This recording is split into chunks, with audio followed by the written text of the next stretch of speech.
বন্ধুরা, আমি রানীবালা পাল। সকলকে আমার শুভ নিউ ইয়ারের শুভ আন্তরিক প্রীতি, শুভেচ্ছা, ভালোবাসা জানিয়ে আমার কবিতা উপহার।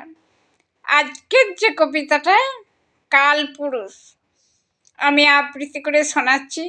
যদি ভুল ত্রুটি থাকে আমায় ক্ষমা করে দেবেন। নমস্কার। কালপুরুষ।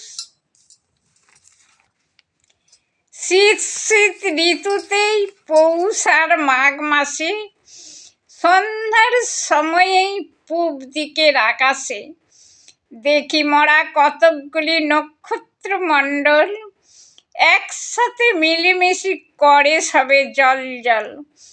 কাল্পনিক রেখা দিয়ে যদি সবেই তাদের যোগ যদি করি মোরা সবে অতি ধীরে ধীরে, তবে সবে মিলেমিশে একত্রেই হয় তারা একটি তো অবিকল মানুষেরই চেহারা।